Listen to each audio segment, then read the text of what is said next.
I'll explain this graph later because, my goodness, is it important. Because this whole question of renting versus buying isn't actually as obvious a decision as one might think. Because since the 2007 financial crash, adjusted for inflation, UK house prices have actually flatlined.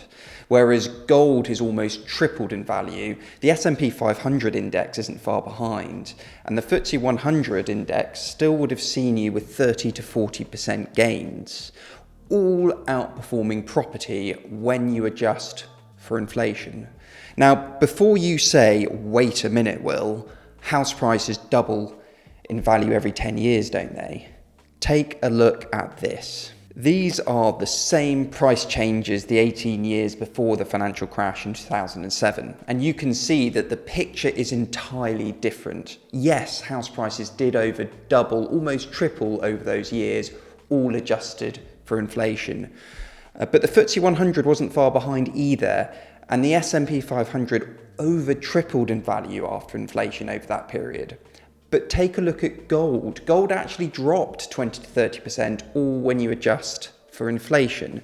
So the past doesn't always match up to the future, yet so much of our reflex assumptions assume it does. And of course, I fully understand when it comes to property, these are all average figures from across the UK. There will be differences by area, property type, and of course the fact that you can get a mortgage when buying property.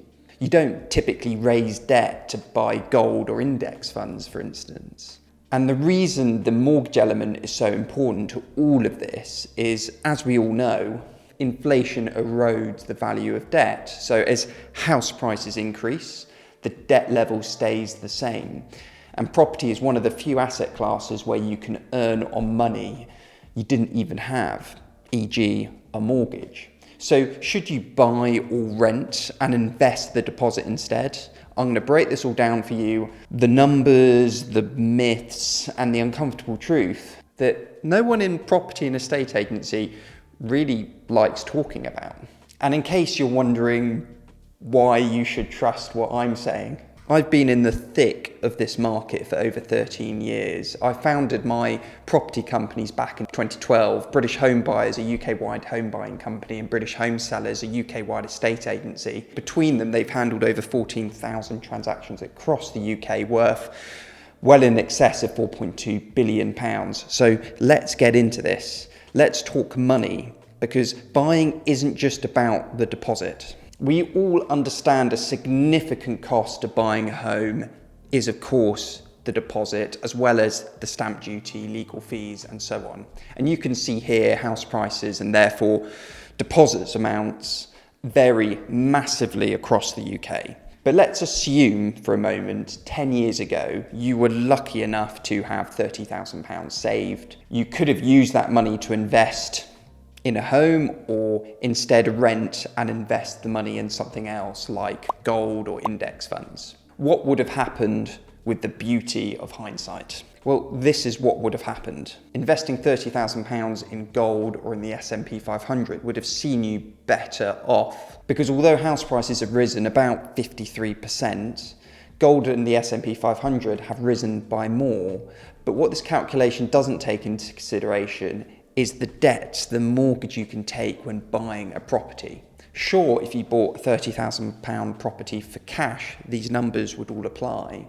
But if you bought a £300,000 property using a 10% deposit of £30,000, what would your returns be then? Well, you can see here the change is dramatic. Leverage property leapfrogs to be by far the most profitable investment, because property is one of the few asset classes where you can earn on money you didn't even have, e.g. a mortgage. So look, although that all looks really exciting, that buying your average property with a 90% mortgage over the last 10 years would have seen you better off. But how would these numbers look if you borrowed less money? You borrowed 25%, 50%, 75%. Well, this is how it looks. So look, clearly the returns reduce as you borrow less, but higher leverage significantly boosts returns, but also increases your risk. So in theory, mathematically, there is an incentive to carry the biggest mortgage you can, because provided you're buying a property that always nominally increases in value, you're making money on the debt you're carrying. Or is that always the case? The added benefit is residential mortgages are usually repayment mortgages. So a portion of your mortgage is paying down the debt, which is creating a forcing function for you to save, which is a really good thing. But the risk to all this is the cost of debt. If nominal house price growth is lower than the interest you're paying on your mortgage, you're in a way pedaling backwards. So if your property is growing in value as a percentage by more than the interest you're paying, then in a way your interest payments are a good investment because they're making you more money out the mortgage than the mortgage is costing you. But if the opposite happens, in a way the interest you're paying is no longer a good investment that's giving you a positive return. This line graph illustrates the relationship between UK mortgage rates and nominal house price growth 1975 to 2024. That red line is average mortgage rates. That blue line is average nominal house price growth, both shown as percentages. Every moment that red line is above the blue line, mortgage rates are higher than the rate which house prices are rising, meaning borrowing is more expensive than the returns you're seeing on property. This is the same graph, but I've shaded in red the periods where mortgage rates exceeded house price growth, and in green where house price growth outpaced borrowing costs. Those of you who remember the 1980s and 1990s will recall how high inflation, double-digit interest rates, and economic volatility made borrowing incredibly expensive. People paid 14-15% mortgage rates, while house prices in many areas stagnated or even fell, particularly during the early 90s crash. Over the early 2000s, the Blair and Brown days, the market took off. The first green area you can see on that graph. Then we went into the red over the financial crash, going back into the green as the market recovered.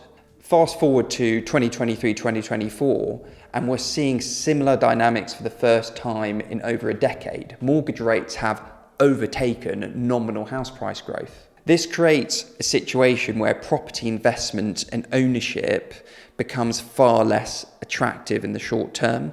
So really the debate about buying or renting is about risk, because the truth is property doesn't always go up in value by more than the interest rates you're paying for a mortgage. And even if it does in the long run, what happens in the short run, it can really hurt, especially if you're forced to sell. One of the safest ways to reduce your risk as a buyer is to make sure you don't overpay. Buying well is often more important than selling well. Buy something you can add value to. If you can modernise, reconfigure and extend a property you're buying, you're not just relying on capital appreciation, you're creating that appreciation yourself by the work you're doing. That gives you a cushion against market fluctuations. By contrast, renting is low risk. Yes, you're not building equity, but you also don't have the exposure. You're flexible, you're not tied into a mortgage. And if your circumstances change, whether that's your income, your family, or where you want to live, you're not stuck. And that brings me to one of the biggest points people overlook here. You can be confident about one thing, like where you want to live somewhere long term, but you can be uncertain about another thing, like your income stability. The danger is borrowing based on today's income when tomorrow's reality could be very different. And if that happens, you're vulnerable to rising rates, vulnerable to being forced to sell, which in the wrong market can wipe out years of gains. So should you buy or should you rent? If you're financially stable, confident in your long-term plans, and you're buying a home you can grow into or add value to, then yes, of course, buying still makes complete sense. But if you're not sure about your job, your relationship, your income, or even just where you want to live long term, then don't rush. Renting could actually be the smarter financial choice, because buying property is rarely a get-rich-quick strategy. It's a long game, and the winners of it are the ones who hold property, not the ones who panic and sell. I've made this graph, hope it helps to illustrate the balance between risk and leverage, dependent on your situation. I'll see you in the next video up here.